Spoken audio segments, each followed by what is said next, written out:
پاکستان اس وقت یہ چاہتا ہے کہ فوری طور پہ سیکرٹری جنرل صاحب انٹرفیئر کریں، کیونکہ پاکستان جو کنڈیشنز ہیں اور جو امریکہ کی کنڈیشنز ہیں اس میں سے ایسی جگہ ڈھونڈنے کی کوشش کی جا رہی ہے جہاں ون ون سچویشن۔ بسم اللہ الرحمن الرحیم۔ میں ہوں صفدر علی خان، سرزمین ٹی وی کے پروگرام آگاہی کے ساتھ،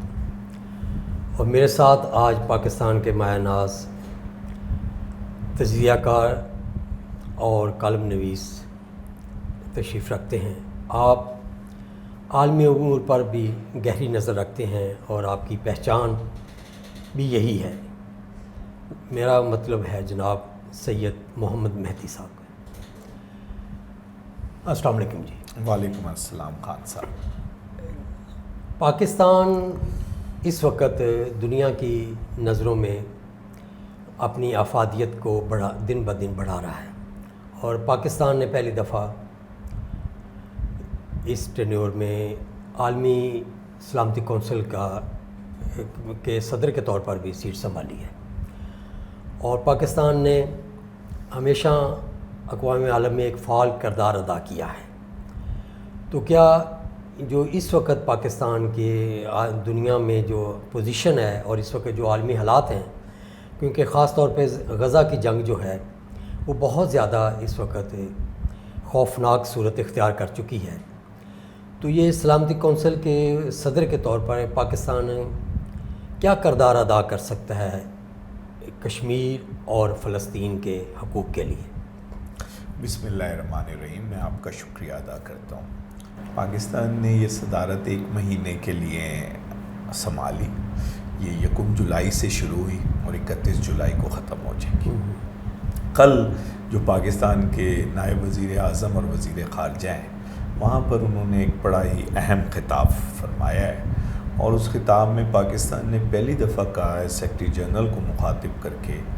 کہ آپ جو ہیں وہ ناکام ہو گئے ہیں، غزہ کے معاملے کے اندر بھی اور کشمیر کے معاملے، بلکہ انہوں نے اس سے آگے کی بات کی ہے کہ ہمیں اب آپ پر ٹرسٹ نہیں رہا ہے۔ تو یہ جملے انہوں نے استعمال کیے ہیں، اور اتفاق سے کل رات جب انہوں نے اپنی یہ سپیچ مجھے بھیجی کرنے کے بعد، تو میں نے وزیر خارجہ صاحب کو کمنٹس بھیجے، تو ان کا فوراً مجھے رات کو کوئی تقریباً 2:30-3 بج رہے تھے، ان کا جواب آیا تھینک یو کا۔ تو مقصد میرا یہ ساری بات بتانے کا یہ ہے کہ ہم ان چیزوں کو ان کے ساتھ جڑ کر دیکھ، میرا خیال ہے کہ پاکستان کی یہ ایک اچھی پالیسی ہے کہ پاکستان نے بڑی اوپن گفتگو کی، اور پاکستان نے اپنا ڈسٹرسٹ بھی ظاہر کیا کہ پاکستان جو ہے وہ اس ساری چیزوں سے مطمئن ہے۔ میرا خیال ہے اس میں ایک اور اچھی بات یہ ہوئی ہے کہ یہ نیو یارک میں اقوام متحدہ کی بلڈنگ میں ضرور انہوں نے بات کی ہے، لیکن جو اگلے ہفتے کے شروع میں ان کی ملاقاتیں طے ہیں امریکن اتھارٹیز کے ساتھ، ان کو بھی انہوں نے جانے سے پہلے آگاہ کر دیا ہے کہ بھئی بنیادی طور پہ یونائٹڈ نیشن کی پرابلم یہ آ رہی ہے کہ امریکہ اس کے اوپر پوری طرح حاوی ہے۔ امریکہ جس چیز کو چاہتا ہے وہ یونائٹڈ نیشن میں ہوتی ہے، جس چیز کو نہیں چاہتا وہ نہیں۔ تو بنیادی طور پہ انہوں نے ایک بات بتا دی ہے کہ بھئی اب ہمیں ٹرسٹ ہی نہیں رہا ہے۔ تو اب یہ آپ یوں بھی سمجھ سکتے ہیں کہ وہ یونائٹڈ نیشن کی بات کر رہے ہیں، اور آپ یوں بھی سمجھ سکتے ہیں کہ وہ ایک یونائٹڈ نیشن کے تمام ممبر ممالک کی بات کر رہے ہیں۔ سیکرٹری جنرل کا انہوں نے اس لیے کہا کہ آپ مجھ سے بہتر جانتے ہیں کہ کلاز 8 اور کلاز 9 کے تحت سیکرٹری جنرل جو ہے وہ کسی چیز کے اندر بھی انٹرفیئر کر سکتا ہے۔ تو پاکستان اس وقت یہ چاہتا ہے کہ فوری طور پہ سیکرٹری جنرل صاحب انٹرفیئر کریں پاکستان اور انڈیا کے متعلق، خاص طور پہ جو پانی کا اس نے ٹریٹی سے وہ نکل آیا ہے اور وہ پوری دنیا میں کہہ رہا ہے کہ میں اب اس ٹریٹی میں نہیں ہوں۔ پاکستان چاہتا ہے کہ وہ فوری طور پہ اپنے اس اسٹیپ کو واپس لے۔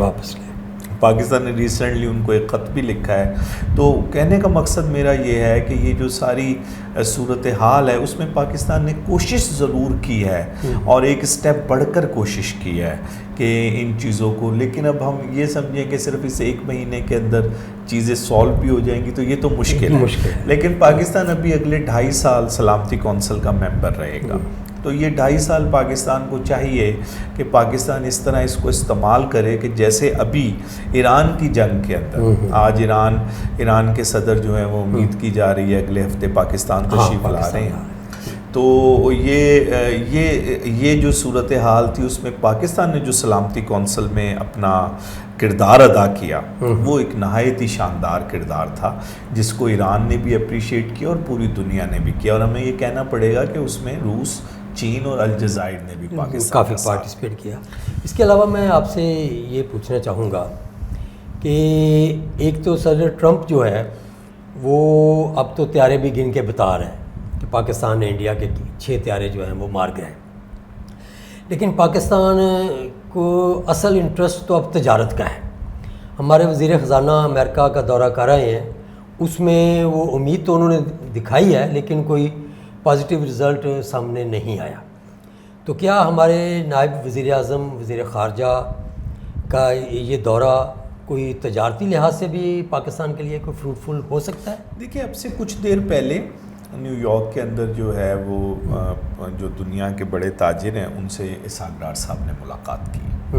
اور انہوں نے یہ باور کروایا ہے کہ پاکستان میں ان کا پیسہ کس طرح محفوظ ہے اور کس طرح وہ اپنے پیسے سے جو پیسہ کمائیں گے وہ کس طرح پاکستان سے باہر لے کے جایا جا سکتا۔ اب پرابلم صرف اس وقت یہ ہے کہ پاکستان کا اور امریکہ کا ٹیرف کا ایک ایشو چل رہا ہے۔ ہاں جی، وہ اصل میں تو ٹیرف مسئلہ حل ہو تو پھر تو وہ ٹیرف کا جو ہی مسئلہ حل ہوتا ہے تو امید یہ کی جا رہی ہے کہ پاکستان اور امریکہ کی تجارت میں یہی پوچھنا چاہ رہا ہوں کہ کیا اس ٹیرف کے لیے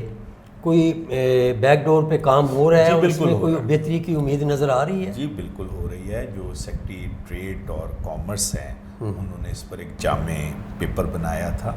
جو پیپر ایکسچینج ہو چکا ہے۔ امریکہ میں جس کو نمائندہ مقرر کیا امریکی گورنمنٹ نے، اس کے ساتھ پاکستان کا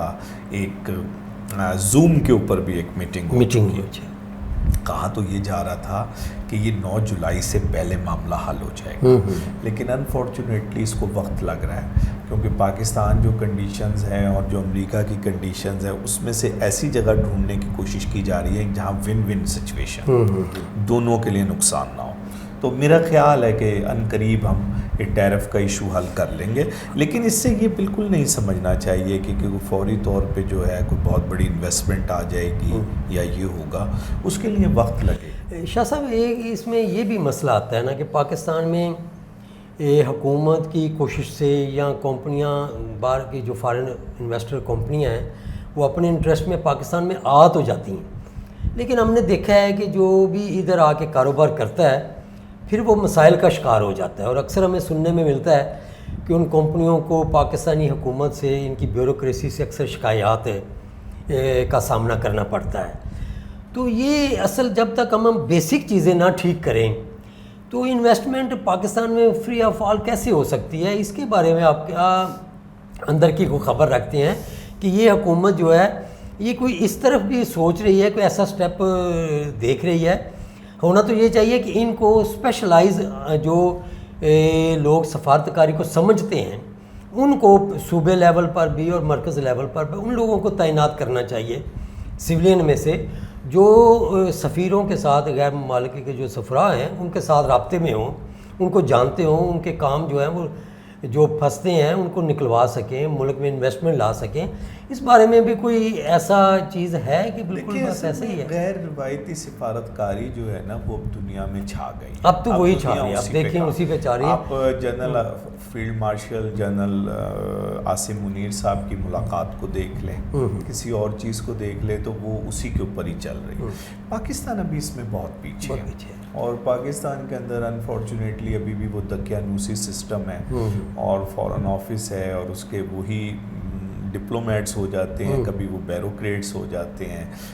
جب وہ سی ایس ایس کا وہ ان کی ایک روایتی تھنکنگ ہے اور ان کی تربیت بھی اسی میں ہوئی ہے۔ اور وہ اگر آپ پاکستان کے سفارت خانوں کا جائزہ لیں باہر کی دنیا میں اور پاکستانیوں سے جا کر پوچھیں تو آپ کو 90% پاکستانی ان سے خوش نہیں ملیں گے، اور آپ کو بہت دفعہ تو ایسے سفیر بھی ملیں گے جو مجھے خود بھی ملے ہیں جو کسی سے ملنا ہی پسند نہیں کرتے،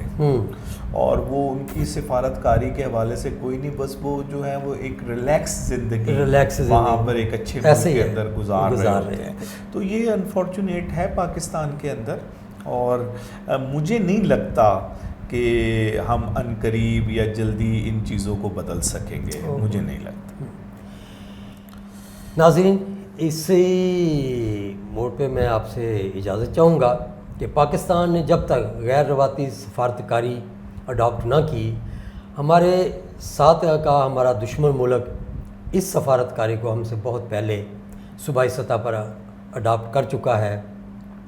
اور بھی دنیا میں دیگر کئی ممالک ہیں جن کی ہم مثال دے سکتے ہیں،